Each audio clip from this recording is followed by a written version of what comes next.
নমস্কার, আমি Tanushree Mitrapal, reiki master teacher. আজকে যে বিষয় নিয়ে আলোচনা করতে এলাম সেটা হচ্ছে যারা যে কোনো মান্থের বা যে কোনো ইয়ারের 3 তারিখ, 12 তারিখ, 21 তারিখ বা 30 তারিখ জন্মেছেন তাদের কিন্তু মূলাঙ্ক 3। এই 3 মূলাঙ্কের যে লোক তাদের মধ্যে কিন্তু বৃহস্পতি বা জুপিটারের ক্যারেক্টারিস্টিক কিন্তু স্ট্রংলি দেখা যায়। তার সাথে সাথে তাদের লাইফে কিন্তু জুপিটারের শুধু ক্যারেক্টারিস্টিক নয়, তাদের লাইফে তারা সাকসেস কিভাবে পাবে সেটা এবং তাদের কেরিয়ার কি হবে সেগুলো সব কিছু কিন্তু আমরা জুপিটারের মধ্যে বা জুপিটার এই প্ল্যানেটসের সাথেই কিন্তু ইন্টাররিলেটেড থাকে। তো দেখুন, যেমন এডুকেশন একটা মানুষের লাইফে ইম্পর্টেন্ট, তার সাথে সাথে কিন্তু তার লাইফে কি জব বা বিজনেস যদি হয় কোন ফিল্ডের হবে সেটা জানাটাও কিন্তু একটা মানুষের জন্য খুব দরকার।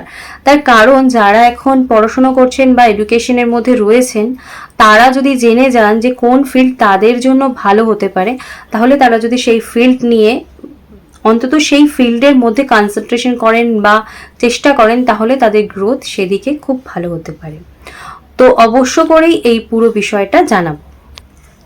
তো বৃহস্পতি যাদের মূলাঙ্কে রয়েছে বা যাদের ক্যারেক্টারিস্টিক রয়েছে তারা জেনারেলি শিক্ষক হতে পারেন, পুরোহিত হতে পারেন, ধর্মগুরু হতে পারেন, বিচারক হতে পারেন, রাজনীতিবিদ হতে পারেন, ডক্টর হতে পারেন, উকিল হতে পারেন বা পরামর্শদাতা হতে পারেন।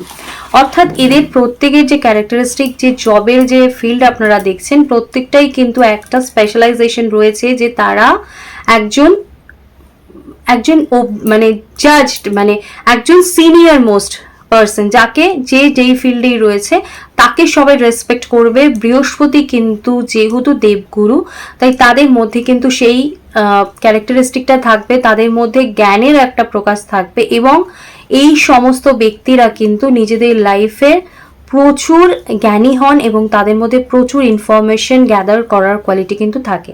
তাই এনারা যদি নিজেদের ফিল্ড বুঝে যদি সেই রকমভাবেই নিজেদের লাইফকে প্রিপেয়ার করেন তাহলে কিন্তু ভবিষ্যতে তাদের জন্য আরও মানে কি বলবো সোনায় সোহাগার ব্যাপারটা হয়ে উঠবে। তাই যারা এই 3 মূলাঙ্কের মধ্যে রয়েছেন তারা চেষ্টা করবেন এই ফিল্ডগুলোকে নিজেদের জন্য বেছে নিতে। এছাড়া আমরা যারা রেকি জানি তাদের ক্ষেত্রে একটা বেনিফিটস থাকে, সেটা হচ্ছে আপনার ছকে কি রয়েছে বা আপনার জন্মকুণ্ডলিতে কি রয়েছে রেকি কিন্তু সেটা নিয়ে চিন্তা করে না বা আলোচনা করে না। রেকি চায় আপনি কি চাইছেন সেটার উপর কিন্তু রেকি প্রোগ্রামিং করে এবং আপনি আপনার লাইফে ডিজায়ার জব বা বিজনেস পেতে পারেন এবং তার গ্রোথ এবং তার যে গ্রোথ শুধু নয় তার সমস্ত কিছু আপনি টপে পৌঁছতে পারেন। আপনি যেরকম আপনি নিজের মাইন্ডকে সেট করতে পারবেন, আপনি যেই থটের মধ্যে বিলিভ করতে পারবেন সেটাই কিন্তু আপনার লাইফে সব কিছুই পসিবল। তো রেকি যারা জানেন তারা এর মাধ্যমেও নিজেদের লাইফের ডেস্টিনি তৈরি করতে পারেন। তাছাড়া যারা রেকি শিখতে চান বা আমার সাথে কথা বলতে চান তারা এই যে স্ক্রিনে ফোন নাম্বার আসছে সেই ফোন নাম্বারে আমাকে সকাল 10টা থেকে সন্ধ্যে 8টা অবধি পেয়ে যাবেন।